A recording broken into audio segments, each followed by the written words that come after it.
When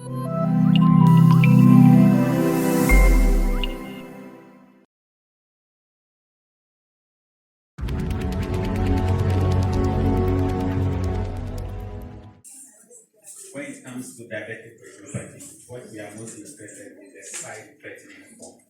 That if we don't take it early, it can lead to blindness.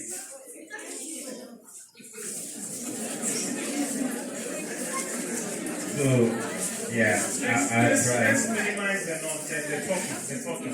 So, with diabetic retinopathy, I said what we are most interested in is picking up sight-threatening forms of the disease. And the sight-threatening forms are severe non-proliferative diabetic retinopathy, proliferative diabetic retinopathy, and then diabetic macular edema. So eye care is important in people with diabetes because if we do not treat these sight-threatening conditions, the persons are going to get blind. And our goal is to what? Either restore sight or maintain the vision of our population. So this is a 50 slide shows the picture of a 55-year-old male, diabetes of 10 years duration with diabetic macular edema. The main feature you see here are what hard exudates. You can barely see hemorrhages now, but there's history of what? Diabetes. So you know certainly there's diabetic retinopathy here. But what is the extent of the macular edema? This is a picture of a normal optical coherence tomography showing normal retinal layers and a foveal depression. For this same patient, we did an optical coherence tomogram, and you will see that the foveal depression, the normal one, is lost here. There's rather a rise, and then you have this dark spaces. We call them cystoid spaces. So this is a patient with what? Diabetic macular edema involved in the center of the fovea. And we need to treat this patient. If not, the patient is going to get blind. And as we know, the commonest cause of blindness in diabetic retinopathy is what? Diabetic macular edema. Now, we have proliferative diabetic retinopathy. And the cardinal feature here is formation of new vessels on the disc and new vessels elsewhere. This is a fluorescent angiogram delineating the new vessels. This is another picture of someone with proliferative diabetic retinopathy with pre-retinal hemorrhages. So, as of 2010, about 92.6 million adults were estimated to have diabetic retinopathy, and then 20.6 million were estimated to have diabetic macular edema worldwide. But as we know, these values or numbers have changed due to what the global epidemic of what? Diabetes. And worst of all, most of it is occurring in low to middle income countries like Ghana. This is probably an old statistics, but it is just to tell you of the fact that as of 1958, the prevalence of what? Diabetes was 0.4%. And in 1998, it jumped to what? 6.3%. So it is real that the magnitude of diabetes is increasing in the country. And with increasing prevalence of diabetes, there's going to be increasing prevalence of diabetic retinopathy also. The prevalence of diabetic retinopathy in Ghana is about 18%. Looking at global picture on blindness also, the 1995 data, diabetic retinopathy was not a significant cause of blindness, but 7 years later, diabetic retinopathy contributed 5% of what? Global blindness. And most of this blindness is occurring in the working age group. Now, if we pick them early, we can prevent 98% of them from getting blind. So what type of intervention that you can think of that will prevent blindness if it is instituted well? So 98% prevention of blindness shows that it's something that we can achieve if we institute the right intervention. However, there's a big problem in sub-Saharan Africa where about 50% of people with diabetes do not even know that they have the disease. And so there's problem with what? Awareness, and secondly, inadequate healthcare facilities. So in terms of the control of diabetes, of blindness, one of the key things is to control the systemic risk factors. Level 1 evidence shows that we can reduce the incidence of diabetes and diabetic retinopathy by controlling hypertension, the blood sugar, and the blood cholesterol levels. Another key thing is to pick them early by doing what? Screening. And then the others. Screening has been found to be cost effective in reducing visual loss. And it helps in what? Early detection and hence treatment of the condition. There are various models of what screening. You can do it with a direct ophthalmoscope, which is probably what is going on commonly by ophthalmic nurses, by ophthalmologists, etc. Or some ophthalmologists would use the indirect ophthalmoscope or treat them with accessory non-contact lenses. But the problem with this is you probably are not able to see large number of patients, and that is where the role of fundus photography, using the fundus camera, and this one you need probably a trained technician to take the pictures, and you can be trained to what grade these photographs. And for those who have diabetic retinopathy that needs referral, you refer them to, let's say, a tertiary hospital where the retina specialist can see them. So in terms of screening,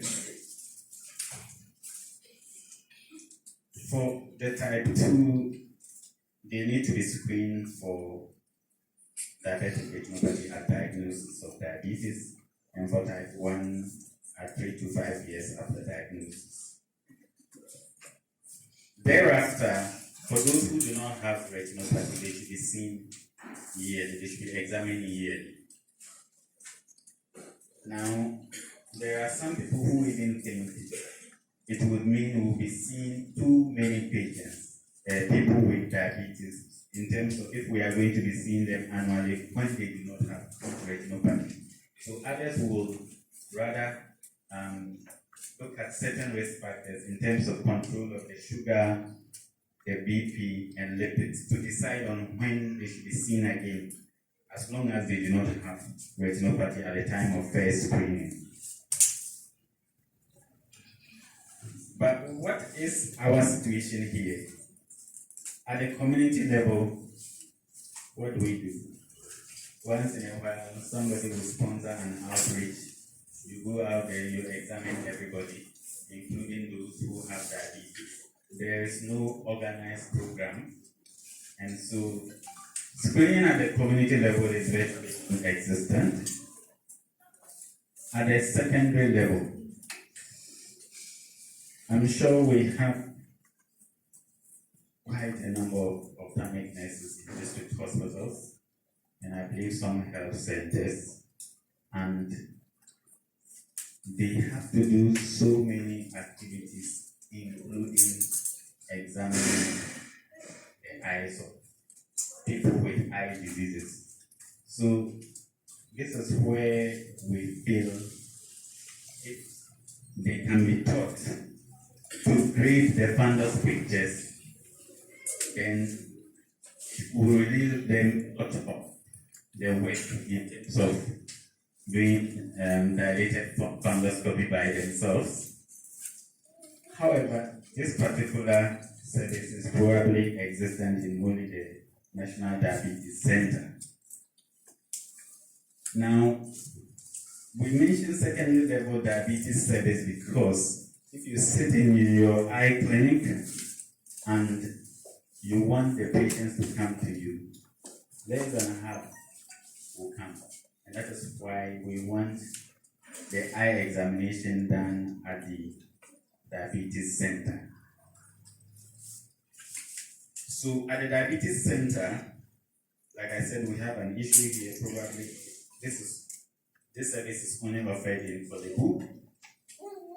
Then the tertiary level is even worse because where you need treatment, it will mean that somebody who is coming from Pusiga will have to travel to either Kumasi or Accra to have treatment for diabetes, which is inappropriate, and there's a need for a lot to be done. So the barriers to screening, one is there are a lot of people with diabetes who do not even know diabetes can lead to blindness. And even their carers may not even tell them you need to have your eye checked. And so there's problem with what? Awareness. And then also access. One is the need for screening to be covered by National Health Insurance, so they don't have to pay. So that's where there's issue with financial access. In terms of geographic access, I've already alluded to that. Uneven distribution of skilled personnel, where you have retina specialists, most of them are in Accra, and maybe one or two in Kumasi, and that is it. And lack of infrastructure and technology. We do not have, for example, fundus cameras. They are probably available in Accra and Kumasi. The other regions do not have them. And so there's a need to improve on this barrier. Pathway in terms of health promotion of diabetic retinopathy among people with diabetes, prevention of diabetic retinopathy in terms of the awareness you create and the control of systemic factors, then identification of diabetic retinopathy through the screening, and then efficient referral pathway, and then management. All these we need to have guidelines and then policies. So one of the rules, I think, of the ophthalmic nurse will be to have a supervisory role at the primary level or the community level, and then also to train health personnel and allied eye care workers at the community level. Now, their role also will be what? Health education. You may do averages, but it's not going to be continuous and it's not going to be consistent. And so that is why we feel health personnel at the community level should play a role, and the ophthalmic nurse should help in supervising the work they do.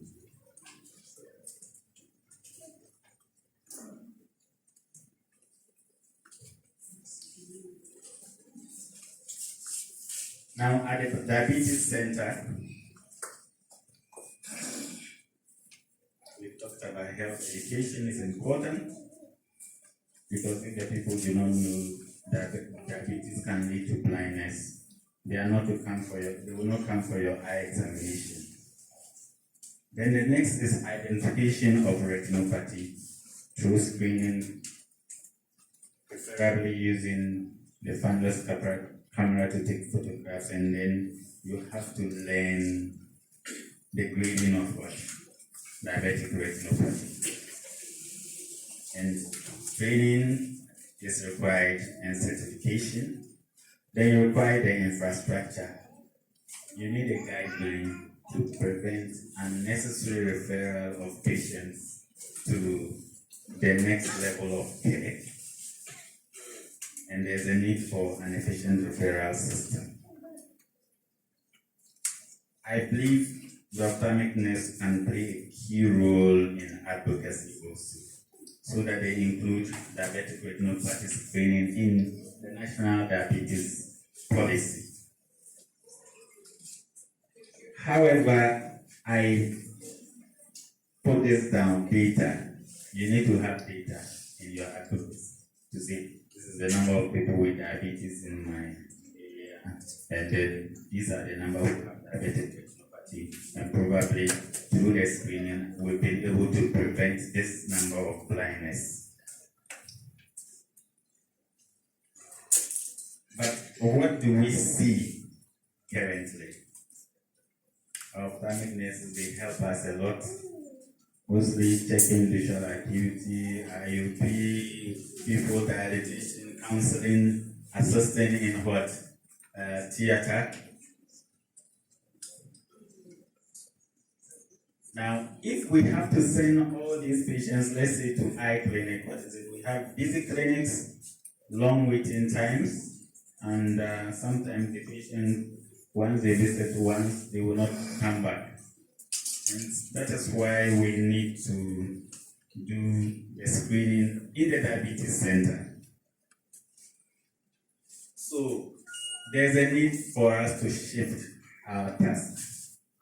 And that is why the ophthalmic nurse can be trained.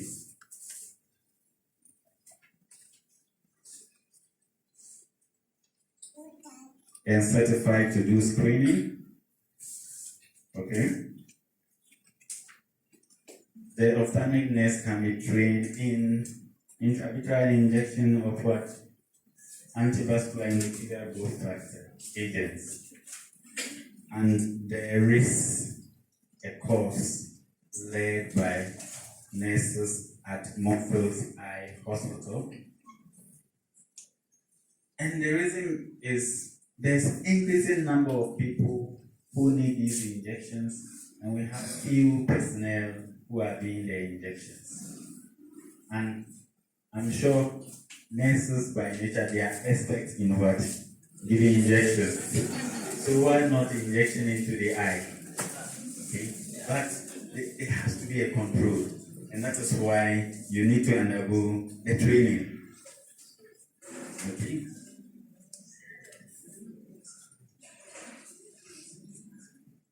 So this is so simple, and injection is done, you measure, and then give the injection.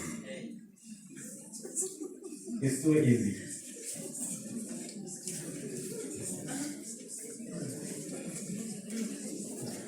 Now, so can the ophthalmic nurse do laser treatment? All right. So that's probably another rule. But with all this, we don't even have the laser machine. So how are you going to deliver the laser?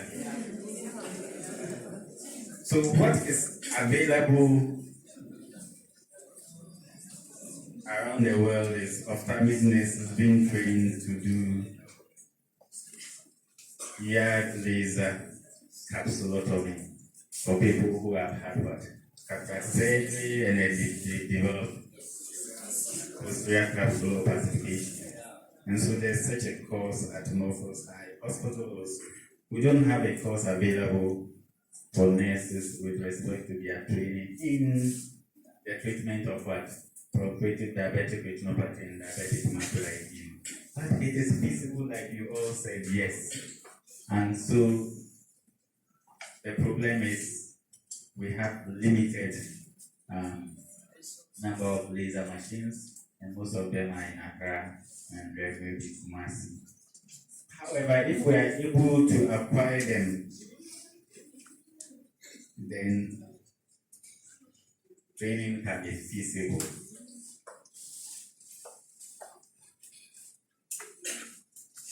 We can also venture into the territory of low vision. I do know that in a number of places it's optometrists who do low vision, but where you don't have an optometrist, the ophthalmic nurse can be trained in terms of how to assess patients and then give them the right devices for low vision. So, like we started, the burden of the disease. We said what there's increasing prevalence of diabetes, and so there's going to be an increasing prevalence of what? Diabetic eye diseases, including diabetic retinopathy. We have limited infrastructure and technology. There's maldistribution of eye care personnel. And so, if we do task shifting